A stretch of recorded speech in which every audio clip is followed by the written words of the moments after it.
시편 119편 161절에서 165절까지 한번 다 같이 읽어보도록 하겠습니다. 귀한 말씀 다 같이 한 목소리로 읽겠습니다. 고관들이 거짓으로 나를 핍박하오나 나의 마음은 주의 말씀만 경외하나이다. 사람이 많은 탈취물을 얻은 것처럼 나는 주의 말씀을 즐거워하나이다. 나는 거짓을 미워하며 싫어하고 주의 율법을 사랑하나이다. 주의 의로운 규례들로 말미암아 내가 하루 7번씩 주를 찬양하나이다. 주의 법을 사랑하는 자에게는 큰 평안이 있으니 그에게 장애물이 없으리이다. 할렐루야. 이 말씀의 축복이 여러분과 함께하기를 주님의 이름으로 간절히 축복합니다. 어버이 주의를 지켜요. 손을 한번 꼭 들어보셔요, 여러분. 어버이 주일이면 또는 어버이날이면 1번 마음이 기쁘다,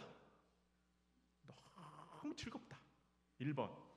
2번 왠지 모르게 슬프다.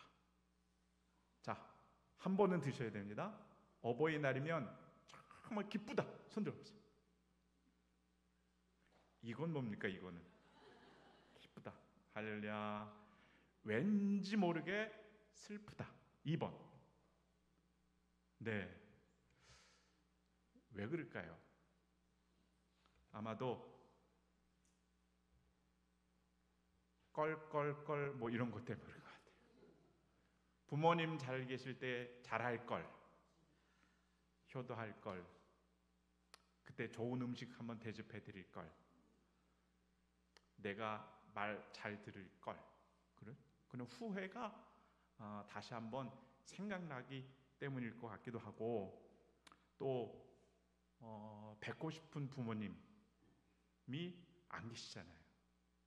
우리가 이렇게 제 사모하고 신방을 다녀보면 때로는 가족 사진들이 이렇게 걸려 있는데 그 가족 사진들이 원체 오래되다 보니까 이게 바래져요. 하얗게 바래지는 그 모습. 그러니까 뵙고 싶은 부모님인데 그냥 바래진 사진 속으로만 볼 수밖에 없는 뭐랄까 헛헛함, 이런 표현들. 또 살아계시긴 한데 무슨 이유에서인지 부모님과 자녀들의 사이가 소원하는 가정들도 의외로 많습니다. 의외로 많아요. 많아요. 마음이 그래서 조금 이런 어버이날이 되면 각자의 사정에 맞게 우리의 마음이 때로는 기쁘기도 하고 때로는 마음이 뭐랄까 좀 짠하기도 한 그 시간을 우리가 함께 가고 있는 것 같습니다. 특별히 우리 한 가정에 큰 일을 책임지는 믿음의 가장 되시는 분들, 우리 아버지들, 요즘 살만 하십니까? 아니면은 죽지 못해서 살아가고 있는 겁니까? 뭐 말 안 해도 정말 버겁게 아버지라는 이름으로 때로는 어머니라는 이름으로 이 시대를 살아가고 있는 것 같아요. 마음이 버거워요. 그럴 때 어떻게 해요, 여러분? 부모님들 그냥 너무 지치고 힘들면 엄마 아빠한테 전화 한 통화 하셔서 엄마 나 이런 일이 있는데, 아버지 나 이렇게 어려움이 있는데 이거 어떻게 해야 돼요? 물론 거기서 뾰족한 해답이 나올 수 없죠. 근데 부모님의 그 한마디가 자녀들에게는 큰 힘이 된다는 거죠. 할렐루야. 네, 그 힘이 되는 거예요. 그걸로 살아가는 것 같아요. 그럴 정도로 사실은 우리 가정을 지키는 어머니나 아버지들이 많은 어려움 가운데 우리가 살아가고 있다라고 하는 거예요. 사회적으로도 그렇고 또 가정적으로도 지금 녹록치 않은 시대를 우리가 살아가고 있어요. 사실은 요즘 유행하는 말이 있어요. 여러분, 폭삭 사과수다. 제주도 출신 우리 있지 않아요? 네. 폭삭 사과수다. 우리 부모님들이 그런 것 같아요. 딱 적합한 말인 것 같아요. 젊은이들은 안 그런가요? 젊은이들은 살만해요? 안 그래요. 젊은이들은 중고등부 우리 학생들도 힘들게 살아갑니다. 말은 안 하지만 각자의 삶의 영역에서 힘들게 살아가요. 근데 특별히 이제 우리 어른들은, 또 믿음의 가장들은 이 시대를 너무 힘들게 살아갑니다. 더군다나 AI라고 하는 이 엄청난 이 문화가 우리를 큰 충격에 빠뜨리죠. 하다못해 음식점에 가도 AI 기계가 서빙을 해요. 이 말은 일자리가 없어진다는 거예요. 일을 해서 돈을 얻어서 가정을 부양을 시켜야 되는데 AI 시대가 오다 보니까요, 평균 제가 찾아보니까 보통 30%의 인원을 감축한다고 그래요. 그러니까 늘 회사 직원이나 알바하시는 분들은요 늘 불안한 거예요. 법에서는 60을 보장해요, 은퇴를. 근데 설상 그렇습니까? 회사들 보면요 50 초반이나 중반에 이미 퇴직할 것을 압박하고 있어요. 이게 우리의 현실인 거예요. 거기다가 AI라고 하는 그 최첨단 문화가 우리를 충격에 빠뜨리니까 사람들이 뭐라고 그러냐면요, 회사에 가면 게시판부터 먼저 본대요. 잘리는 이름에 내 이름이 있을까 봐. 그리고 매일 아침 그 자기의 메일을 확인하는데 가슴이 막 움찔움찔한다고 그래요. 해고자 명단에 내 이름이 있을까 봐. 늘 하루하루를 그렇게 살아간다는 거예요. 이게 우리의 현실인 거예요. 어른들만 그런 거 아닙니다. 우리 젊은 청년분들도 살기 힘들어요. 제가 한번 조사해 봤어요. 2025년에 한국의 청년층, 우리 20대에서 30대들에게 가장 문제가 있고 두려워하는 게 뭔가?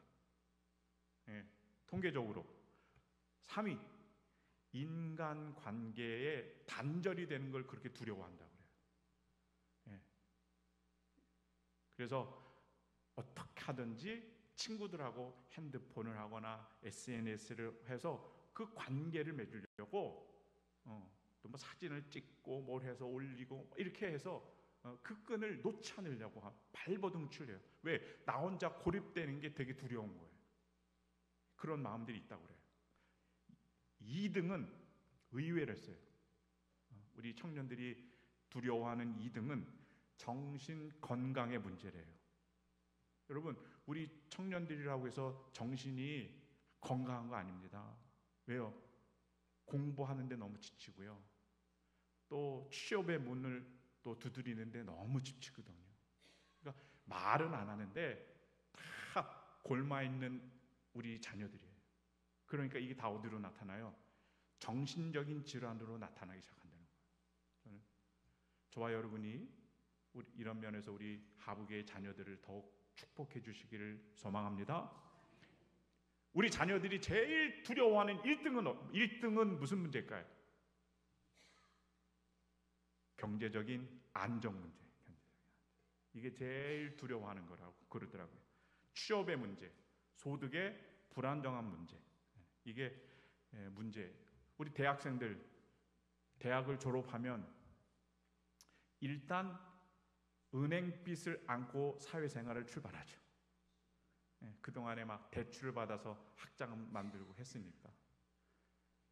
대학생 졸업하면요, 조금 막말로 말해서 빚쟁이로 사회생활 출발하는 거예요. 그 부담감을 안고 우리 자녀들이 출발하는 거예요. 왜 이걸 잘 아느냐? 목사님도 그렇게 했어요. 이 늘 불안한 마음이 있다는 거예요. 어른은 어른 세대대로, 젊은이들은 젊은이 세대대로 숨막히게 삶을 살지만 늘 어때요? 거부할 수 없는 두려움이 우리 가운데 있다는 거예요. 오늘 설교 제목, 이건 너무 제가 생각해도 너무 잘 줬어요. 한번 따라해 보세요. 두려움의 시대, 말씀으로 숨쉬다. 할렐루야. 이 두려움 시대에 뭐로 숨으셔요? 말씀으로 숨으세요. 하면 숨도 안 쉬어질 때가 있어요, 여러분. 근데 우리의 영혼이 말씀으로 숨을 쉴 수 있는 그 생명의 역사가 우리 모두에게 있기를 주님의 이름으로 축복합니다. 그래서 오늘 본문을 통해서 정말 두려워하고 불안한 이 시대를 우리가 어떻게 살아가야 될지 그 해법을 발견하기 원해요. 자, 첫 번째, 우리에게 주어진 많은 환경 가운데 거부할 수 없는 그 두려움 상황 가운데 우리가 승리할 수 있는 방법은요, 말씀을 두려워하는 거예요. 말씀을 경외하는 것인 줄 믿습니다. 우리 161절의 말씀을 한번 다 같이 읽어볼까요? 시작. 고관들이 거짓으로 나를 핍박하오나 나의 마음은 주의 말씀만 경외하나이다. 아멘. 여기서 고관들이다 라고 하는 건요, 사회적이나 또 환경적으로 거부할 수 없는 그 권력을 가진 그런 실체를 이야기합니다. 저항할 수 없는 힘, 그것이 나를 짓누르고 핍박하고 있습니다. 이렇게 시편의 기자가 고백을 하고 있는 거예요. 오늘날 우리로 이야기하면 이런 것 같아요. 사회적인 구조적인 문제, 또 불공정한 사회의 그런 흐름들, 어떤 것들이 있어요? 우리 젊은이들 세상 막상 취업의 문을 두드리면 학연, 지연, 혈연 이런 것들이 아직도 남아있어요. 더군다나 흙수저, 금수저 이렇게 나도 모르게 내 인생을 사람들이 평가를 한단 말이에요. 너무나 이런 불공정한 것들이에요. 이런 것들이 불평등이 가져오는 그런 것들이 지금 우리들의 현실의 자리라는 거예요. 이때 시편 기자는요, 뭘 하라고 그래요? 그 두려움의 자리, 불평등의 자리, 내가 원하지 않지만 나에게 그렇게 핍박을 받는 그 자리에서 나의 마음만은 준 말씀만 두려워합니다. 할렐루야. 주의 말씀만을 내가 두려워합니다. 이렇게 고백을 해요. 다시 말씀드리면 하나님의 말씀을 내가 경외하겠습니다. 이 고백입니다. 한번 다시 따라해 보실까요? 하나님의 말씀을 두려워하고 경외합니다. 할렐루야. 이 신앙적인 태도를 꼭 가지시길 주님의 이름으로 축복합니다. 여러분, 세상에서 제일 무서운 게 뭔지 아세요? 하나님의 말씀을 경홀히 여기는 겁니다. 하나님의 말씀을 가볍게 여기는 거예요. 이것처럼 무서운 게 없어요. 왜? 죽음하고 직결돼요. 소돔과 고모라 우리가 너무 잘 알지 않습니까? 하나님의 말씀이 이 롯과 또 그의 딸들, 사위들에게 하나님의 말씀이 전해져요. 그런데 이 사위들이 하나님의 말씀을 어떻게 여겼다고 그랬어요? 농담으로 여겼더라. 농담으로. 하나님의 말씀을 그 소돔과 고모라의 그 죄악의 그 심판의 두려움 앞에 하나님의 말씀이 주어졌는데 사위들이 농담으로 여겼더라. 하나님의 말씀을 가볍게 여긴 거예요. 그의 마지막은 어떻게 돼요? 죽음. 너무너무 무서운 겁니다. 또 이스라엘의 초대 왕이 누굽니까? 제가 이제 우리 청년들에게 질문을 할 겁니다. 이스라엘의 초대 왕이 누구죠? 사울 왕이에요. 사울 왕. 근데 사울 왕이 평가를 받기를 성령으로 시작해서 육체로 그의 삶을 마감해요. 처음은 잘 출발했듯 하나 나중에는요, 하나님이 후회하는 삶을 살았어요. 왜 이런 후회하는 삶을 살았느냐라고 하는 다른 게 아니에요. 사울 왕이 하나님의 말씀을 경홀히 여겼어요. 가볍게 여겼어요.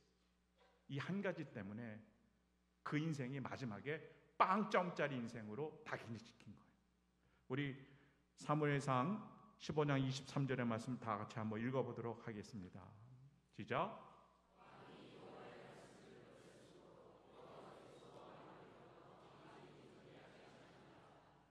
할렐루야. 하나님의 말씀을 사울왕이 얼마나 가볍게 여겼는지요. 어떻게 해요? 뭐라고 표현해요? 말씀을 버렸다. 이거 쓸데없는 거다. 그러한 신앙적인 태도를 보이니 결국엔 질책을 받고 그 인생을 향하여 하나님이 후회하셨더라. 이게 얼마나 비참합니까? 여러분, 잠언 13장 13절에 이런 말씀이 있어요. 말씀을 멸시하는 자는 자기에게 패망을 이루고 계명을 두려워하는 자는 뭐를 받으리라? 상을 받으리라. 할렐루야. 저와 여러분이 하나님의 말씀을 가볍게 여기지 아니하고 두려움으로 하나님의 말씀을 경외하셔서 오늘 말씀대로 약속된 대로 하나님의 큰 상을 받는 복된 주인공 되기를 주님의 이름으로 축복합니다. 다 같이 한번 따라해보세요. 하나님의 말씀을 겸손하게 받겠습니다. 아멘. 제가 이제 수련목 전도사 시절의 이야기를 잠깐 드릴게요. 그때 제가 이제 수련목으로 있었던 교회는 전통이 아주 우리 감리교단의 첫 번째, 두 번째 가는 전통이 있는 교회예요. 역사와 그 어떤 거부하지 못하는 그 권위가 있는 교회. 그리고 소위 지성인들이 회중들이 많았어요. 심지어는 신학대학의 교수님들이 8분인가 10분이 계셨어요. 회중이. 그 가운데 여러분, 설교를 하기가 쉬울까요? 힘들까요? 아유, 할렐루야. 너무 어려워요. 설교 말 한 번 잘못하면요, 막 게시판에 교회 게시판에 막 올라가고 아니면은 뭐 하기도 해요. 정말 회중이 어려운 회중인데, 전도사인데 하루는 담임 목사님이 저를 부르시니, 이명선 전사님, 네, 수요 예배하고 금요철에 설교를 저보고 하라는 거예요.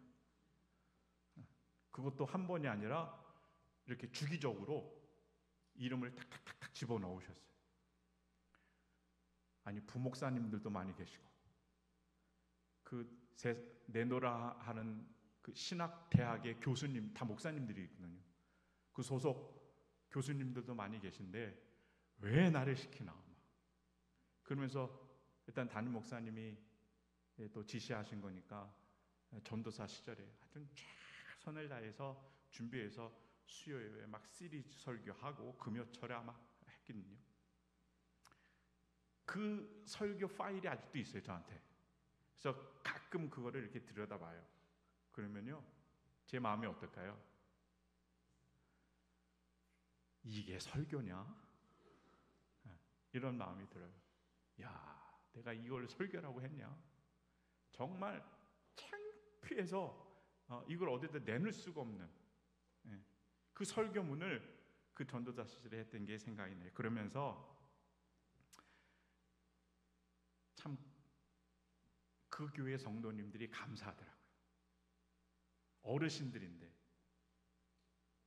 그때 막 이대, 숙대 이런 데를 다 졸업하신 어르신들이, 머리가 허여신 분들, 또 막 석박사가 있고 막 지성인들, 이분들이 정말 목회 초짜인 전도사의 설교를 들을 때 아멘 아멘 해주시는 거예요. 그때 기억이 아직도 납니다. 정말 이 엉망진창인 설교인데, 뿐만 아니에요. 설교 끝나면 거기는 수요 예배는 점심때 드렸거든요. 그러면 전도사가 굶을까봐 그렇게 그냥 빵을 그렇게 사오셨어요. 그리고 거기다가 막 용돈 봉투도 넣어주시고 이러던 사랑을 받았던 게 기억이 나더라고요. 그러면서 참 감사하다. 네. 여러분, 얘기 드리고 싶은 말씀은 이거예요. 담임 목사가 담임 목사님만 설교자가 아니라는 거예요. 우리 부담임 목사님도 또 전도사님들도 이 시대의 말씀의 사역자로 세우셨어요. 할렐루야. 누가 세우셨어요? 하나님이 세우셨어요. 하나님.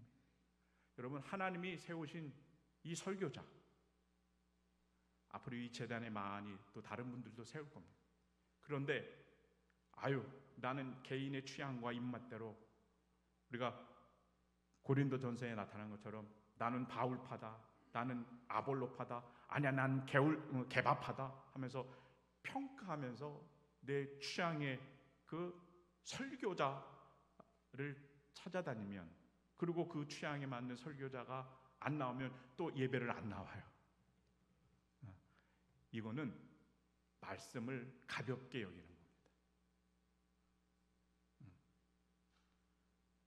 우리 교회 얘기가 아니라 저 다른 교회 얘기예요. 여러분, 늘 하나님의 말씀 앞에 늘 겸손하고 두렵고 떨림으로 경외하는 마음을 가지시는 사랑하는 하복의 권속들 되길 주님의 이름으로 축복합니다. 제가 요나서를 이야기할 때 늘 이야기해요. 웃기라고 이야기하는 건 아니고요. 니느웨 하면요, 큰 성이에요. 얼마나 큰 성이냐? 사흘 길을 가야 니느웨의 성을 다 돌 수 있는 길이거든요. 근데 요나는 하나님의 말씀을 받고도 며칠을 돌아요. 하루만 돌았어요. 그래서 개떡 같은 전도를 했다고 그러잖아요. 늘 제가 요나의 그 개떡 같은 전도를 듣고도 하나님께서 말씀 가운데 역사하시니까 니느웨의 성이 뒤집어진 거예요. 이게 하나님의 일하시는 방식인 줄 믿습니다. 선포되어 주시는 말씀 그 자체가 우리에게 중요하다라고 하는 거예요. 그러니까 여러분, 장로님들도 설교자로 앞으로 제가 세우기를 원해요. 새벽 예배 같은 경우는 한날 딱 정해서 장로님들이 열심히 기도하면서 준비하면서 새벽 예배 재단을 좀 장로님들도 세웠으면 좋겠다 생각, 기도하고 준비하고 있습니다. 갑자기 무거워지는데요, 분위기가. 그리고 뭐 강단에서 저뿐만 아니라 많은 사역자들이 하나님의 말씀을 전할 때 누가 됐든 그 말씀 앞에 겸손히 함께 무릎 꿇으시고, 여러분 두려움과 경외함을 가지셔서 우리 삶 가운데 막 조여오는 그 두려움의 시대에 하나님께서 말씀으로 여러분 삶 가운데 역사하시며 약속하신 그 축복에 누려지는 사랑하는 하복의 모든 권속들이 되길 주님의 이름으로 축복합니다. 이 말씀. 두 번째, 두려움의 시대에 우리가 해법이 있어요. 어떤 해법이냐? 한번 따라해 보세요. 하나님의 말씀을 사랑합니다. 165절을 한번 다 같이 읽겠습니다. 시작.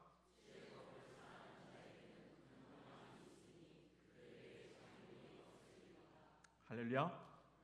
주의 법을 모하는 자에게는, 사랑하는 자는, 할렐루야. 이건 하나님의 공식이에요. 아예 외우세요. 하나님의 말씀을 사랑하면 내 앞에 두려움의 장애물들이 어떻게 되더라? 없어진다. 이 공식입니다.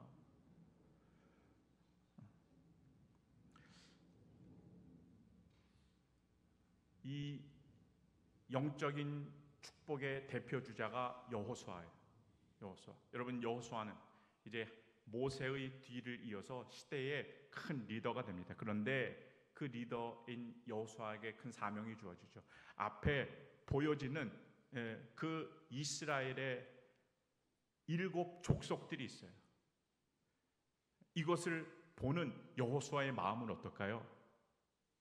두려운 거예요. 그래서 여러분, 여호수아 앞부분을 보면 반복되어지는 억구가 있어요. 뭐 하지 말아라? 두려워하지 말아라. 두려워하지 말아라. 두려워하지 말아라. 왜 하나님께서 두려워하지 말라고 그러세요? 두려워하니까. 눈앞에 보이는 이스라엘의 그 7 족속들이 의리의리하고 장수 같고 힘 있는 그 두려움의 존재들을 보니까 지금 여호수아의 마음이 그런 거예요. 근데 하나님께서 뭐라고 하세요? 두려워하지 말아라. 이렇게 얘기해요. 여러분, 그러면 여호수아야, 이스라엘 백성들 보고 너는 두려워하지 말아라 하시면서 천둥 번개를 막 치시거나 아니면 천재지변을 막 일으키셔서 내가 이런 하나님이니까 너 두려워하지 말아라 이렇게 하면 여러분 얼마나 좋겠어요. 근데 그렇게 하지 않으세요. 어떻게 말씀하시느냐? 우리 여호수아 1장 8절의 말씀을 보실까요? 시작. 이 율법책을 내 입에서 떠나지 말게 하며 주야로 그것을 묵상하여 그 안에 기록된 대로 다 지켜 행하라. 그리하면 내 길이 평탄하게 될 것이며 내가 형통하리라. 할렐루야. 여러분, 이 말씀은요 우리 삶 가운데 마치 가나안의 7 족속 같은 그 괴물 같은 존재들이 나를 어떻게 해요? 두려워하게 할 때, 내 자신이 앞에 보이는 수많은 문제 앞에 한없이 초라해 보일 때 우리는 어떻게 해야 된다고요? 하나님의 말씀을 사랑하고 실천한다는 거예요. 그러면 어떻게 돼요? 약속하신 말씀대로 형통함이 우리 가운데 이루어지게 될 줄 믿습니다. 그 말씀 가운데 하나님의 말씀을 사랑하고 그 말씀을 순종하면요 하나님께서 내 마음에 있는 두려움을 다 제거하세요. 여러분이 아멘을 안 해도 제거해 주세요. 제거해 주실 뿐만 아니라 장애물까지도 없애주시는 하나님, 그 하나님을 찬양하기를 주님의 이름으로 축복합니다. 목사님, 그러면 말씀을 사랑한다는 게 뭡니까? 너무 여러분 애매모호하죠. 말씀을 사랑한다는 게 뭡니까? 여러분, 사랑하면 앉으나 서나 누구 생각? 당신 생각. 앉으나 서나 누구 생각? 당신 생각하는 거예요. 이게 사랑하는 거예요. 우리 젊은이들 이제 연애를 해야 되는데 좋은 믿음의 좋은 짝들을 만나길 축복합니다. 사랑하면 아침에 일어나서 궁금하잖아요. 카톡을 해. 점심 때 점심을 먹었는데 또 점심을 잘 먹었는지 또 궁금한 거예요. 잘 때도 잘 잤는지 또 궁금한 거예요. 앉으나 서나 누구 생각? 당신 생각. 이게 사랑하는 거예요. 여러분, 하나님의 말씀을 사랑하는 게 뭡니까? 다른 게 아니에요. 앉으나 서나 누구 생각? 말씀 생각 이거예요. 앉으나 서나 누구 생각? 말씀 생각. 이게 하나님의 말씀을 내 삶 가운데 모시는 것인 줄 믿습니다. 설교 다 잊어버려도 이건 안 잊어버리겠죠? 앉으나 서나 무슨 생각? 말씀 생각. 하나님의 사랑, 말씀을 사랑하는 거예요. 하나님의 말씀이 그래서 내 삶 가운데 중심에 꼭 와 닿는 겁니다. 여러분, 그 얼마나 귀한 건지 몰라요. 여러분, 그러면 어때요? 내 마음에 하나님의 말씀이 중심이 딱 들어오면요 내 인생에 폭풍우가 불고 어려운 일이 발생하고 가나안의 7 족속 같은 이들이 쳐들어온다 할지라도요 내 마음의 중심이 하나님의 말씀으로 단단히 박혀있기 때문에 우리는 절대로 요동하지 않는 줄 믿습니다. 이것이 하나님이 우리에게 주신 축복이에요. 절대로 나는 무너지지 않아요. 와봐라! 이거 와봐라. 자식들아. 내 중심에는 뭐가 있다? 하나님의 사랑하는 말씀이 나를 지키고 있다. 근데 그 말씀이 장애물을 어떻게 해요? 제거한다. 약속하신 하나님의 말씀이 있다는 거예요. 세상 얼마나 떳떳합니까? 우리 젊은이들 가슴 펴고 떳떳하게 오늘 어떻게 살아가야 되나 이러지 마세요. 당당하게 와봐라. 와봐라. 나에겐 하나님의 말씀이 있다. 내 앞에 두려움을 주는 것들, 장애물들은 다 어떻게 된다? 제거된다. 이 당당함이 우리 젊은이들과 우리 모두에게 있기를 주님의 이름으로 축복합니다. 그게 중요해요. 특별히 우리 젊은이들 세상 살아가는데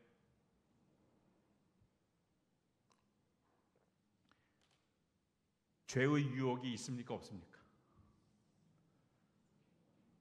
이건 뭐예요? 있다는 거 없다는 거예요? 조금 더 노골적으로 얘기해서 돈과 섹스와 권력, 책의 이름이에요.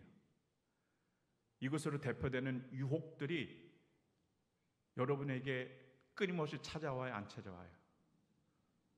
회장님, 찾아와요. 근데 이거 어떻게 해결했으면 좋겠어요? 물러가라. 근데 물러갑니까? 이 어마어마한 죄의 힘이 있어요. 권력이 있단 말이에요. 죄에도 권세가 있어요. 돈과 섹스와 권력이라고 하는 그 이름으로 여러분을 상대한다는 거예요. 이걸 어떻게 해결해야 되나 이거예요. 여러분, 하나님의 말씀을 사랑하면 이 유혹에서 벗어나게 되는 줄 믿습니다. 시편 119편 9절의 말씀, 우리 중고등부와 청년들만 한번 읽어보도록 할게요. 큰 소리로 읽어요. 시작!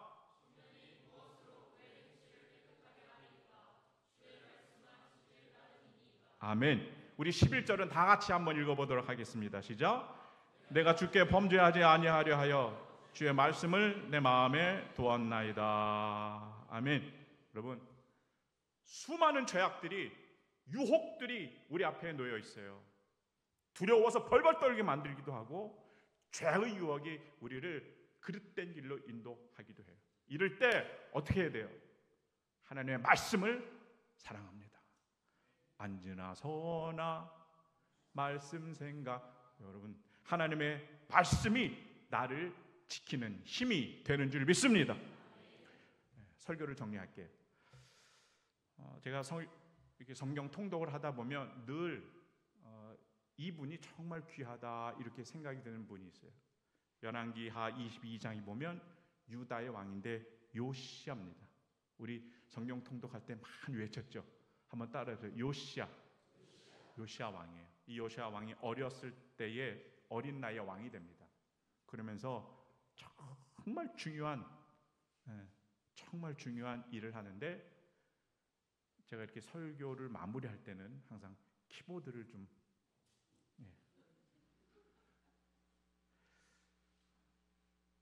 정말 중요한 거를 하는데 뭘 하느냐? 성전을 수리하다가 하나님의 말씀을 발견해요.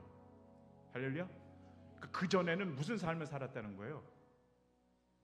하나님의 말씀을 잃어버린지도 모르는 삶을 살았다는 거예요. 그러니 얼마나 하나님이 가슴 아프셨겠어요. 요시야가 어린 나이에 왕이 되고 나서 성전을 이렇게 수리하고 리모델링 하다가 하나님의 말씀을 발견합니다. 이 말씀이 읽어지니까요, 요시야가 어떻게 해요? 옷을 찢고 하나님 앞에 전심으로 회개합니다. 그러니 온 나라가 뒤집어지기 시작해요. 우상들이 다 척결되고요. 하나님의 나라가 정말로 깨끗해지는 그 시간이 바로 요시야 왕 때에 이루어지더라 라고 하는 거예요. 말씀 중심의 신앙생활이 회복돼요. 그래서 그 결과로 요시야 하면 여러분 전무후무한 영적인 큰 부흥을 이루었던 왕이고 큰 축복이 그 왕으로부터 시작돼요. 이게 말씀을 사랑하는 사람의 은혜인 줄 믿습니다. 여러분, 지금도 여러분의 삶 가운데 아버지로 살아가기, 엄마로 살아가기, 또 할아버지 할머니로 살아가기가 버거울 때가 있죠. 내가 더 우리 자녀들에게 해주고 싶은데 못 해주는 이 심정, 언제 내 일자리가, 내 일터가 어떻게 변화될지, 또 어떻게 내 수입이 줄어서 내 가정을 이끌어갈지, 수많은 생각들이 우리를 두렵게 하기도 합니다. 이제 내가 창업을 했는데 이게 잘 될까? 이렇게 경쟁력이 잘 나에게 있나? 이런 막연한 두려움이 있어요. 밤에 잠도 못 주무시죠. 우리 청년들 공부해야 살기 때문에 막상 책상 위에 앉아 있긴 하지만 수많은 생각들, 내가 무슨 대학을 가야 되나, 어떻게 공부해야 되나, 내가 이렇게 공부를 했는데 성적은 왜 안 오르나, 이런 마음들 있죠. 이럴 때는 다 털어버리고 하나님의 말씀 다시 한번 읽어야 되겠다. 하나님의 말씀을 경외하고 그 말씀을 앉으나 서나 하나님의 말씀을 우리 삶 가운데 중심에 두면 반드시 우리 모든 삶의 그 두려움은 다 물러가게 하시고 눈앞에 놓여있는 장애물조차도 하나님께서 다 제거해 주실 줄 믿습니다. 한번 고백해 보실까요? 말씀을 경외합니다. 말씀을 사랑합니다. 기도하겠습니다. 사랑을 충만하신 하나님, 우리 마음이 세상 앞에서 보여지지 않는 미래, 날로 힘들어지는 경제적인 문제, 여러 가지 환경 앞에 때로는 두려워하고 때로는 무너지기도 합니다. 우리를 불쌍히 여겨주시고 은혜와 은총을 허락하여 주시옵소서. 하나님, 하나님의 말씀의 사람들이 되기를 원합니다. 선포되는 말씀 앞에, 그 말씀의 권위 앞에 우리가 늘 교만하지 않게 하여 주옵시고 두려움과 떨림과 경건한 마음으로 하나님의 말씀을 받게 하시고 또 그 사랑의 말씀이 우리 삶 가운데 중심에 잘 심겨진 나무가 되게 하여 주셔서 세상의 두려움은 물러가게 하시고 모든 장애물들은 소멸되게 하여 주시고 하나님, 하늘에 참된 샬롬의 은혜가 누리는 사랑하는 모든 하복의 권속들과 사랑하는 청년들이 다 되게 하여 주옵소서. 숨도 못 쉬는 이 상황 가운데 생명의 말씀으로 다시 한번 더 막혔던 가슴이 뚫어지게 하여 주시고 생명으로 숨을 쉬며 호흡하며 다시 한번 건강하게 기쁘고 감사함으로 일주일의 삶을 살아가는 사랑하는 하복의 모든 권속들이 되게 하여 주시옵소서. 감사드리고 사랑하신 예수님의 이름으로 축복하며 기도하옵나이다.